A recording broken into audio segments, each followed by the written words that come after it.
بسم اللہ الرحمن الرحیم۔ شروع اللہ تعالیٰ کے بابرکت نام سے جو بڑا مہربان اور نہایت رحم فرمانے والا ہے۔ کل ہم نے ذکر کیا تھا حضرت رابعہ بصری رضی اللہ عنہ کا۔ آج کی ویڈیو میں بھی ہم انہی کی زندگی کے اہم حالات اور واقعات بتائیں گے۔ گزارش ہے کہ ویڈیو کو توجہ اور انتہائی دھیان سے آخر تک لازمی دیکھیں تاکہ ان اللہ والوں کی باتوں کی تاثیر آپ کی روح میں اتر سکے۔ حضرت حسن بصری اپنے چند رفقا کے ہمراہ ایک شب حضرت رابعہ بصری کے یہاں پہنچے، لیکن اس وقت ان کے یہاں روشنی کا کوئی انتظام نہیں تھا اور حسن کو روشنی کی ضرورت محسوس ہوئی۔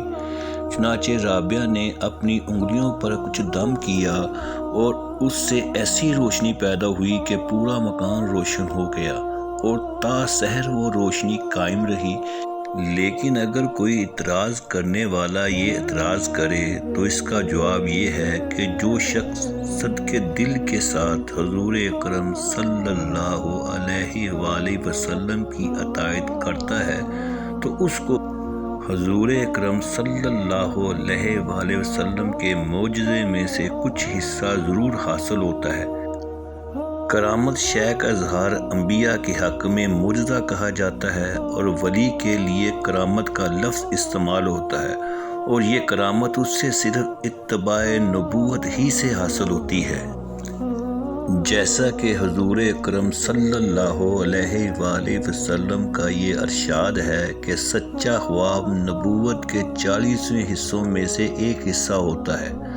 حضرت رابعہ بصری نے ایک مرتبہ حضرت حسن بصری کے لیے بطور موم سوئی بال روانہ کیے اور یہ پیغام بھی بھیجا کہ موم کی مانند خود کو پگلا کر روشنی فراہم کرو اور سولی کی مانند برہنہ رہ کر مخلوق کے کام آؤ، اور جب تم ان دونوں چیزوں کی تکمیل کر لو گے تو بال کی مانند ہو جاؤ گے اور کبھی تمہارا کوئی کام خراب نہیں ہوگا۔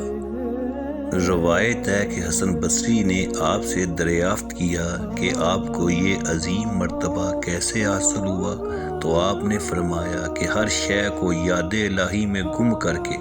پھر حضرت حسن بصری نے سوال کیا کہ آپ نے خدا کو کیوں کر پہچانا، تو آپ نے جواب دیا بے مایہ اور بے کیف ہونے کی وجہ سے۔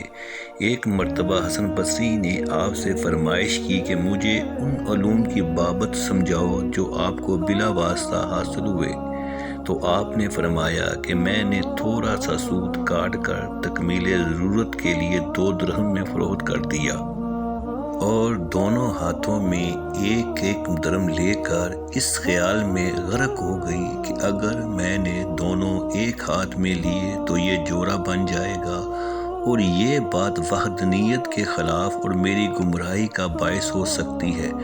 بس اس کے بعد میری تمام راہیں کھلتی گئیں۔ ایک مرتبہ لوگوں نے آپ سے بیان کیا کہ حضرت حسن بصری یہ کہتے ہیں کہ اگر روز محشر ایک لمحے کے لیے بھی دیدار خداوندی سے محروم رہا تو اتنی گریہ زاری کروں گا کہ اہل فردوس کو بھی مجھ پر رحم آ جائے گا۔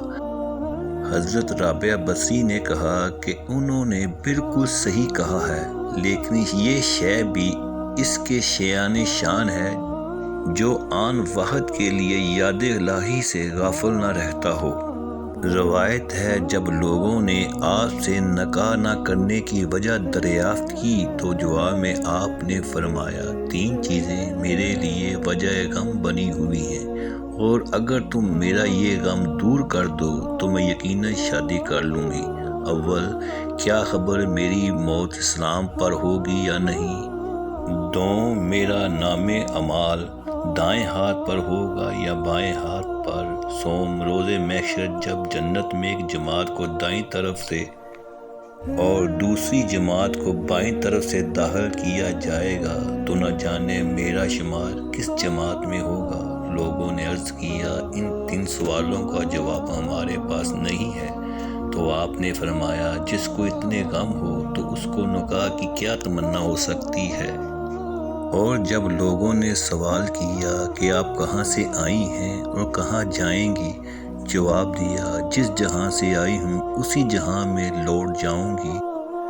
پھر سوال کیا گیا کہ اس جہاں میں آپ کا کیا کام ہے؟ فرمایا کہ افسوس، اور جب افسوس کرنے کی وجہ پوچھی گئی تو آپ نے فرمایا کہ میں رزق تو اس جہاں کا کھاتی ہوں اور کام اس جہاں کا کرتی ہوں۔ اس کے ساتھ ہی آج میں اس سلسلے کو یہیں پر اختتام کرتا ہوں، کل پھر اس سلسلے کو یہیں سے شروع کریں گے۔ میری دعا ہے کہ اللہ تعالیٰ میری اور میرے سننے والوں کی ان نیک بندوں کے صدقے بخشش فرما دے، آمین ثم آمین۔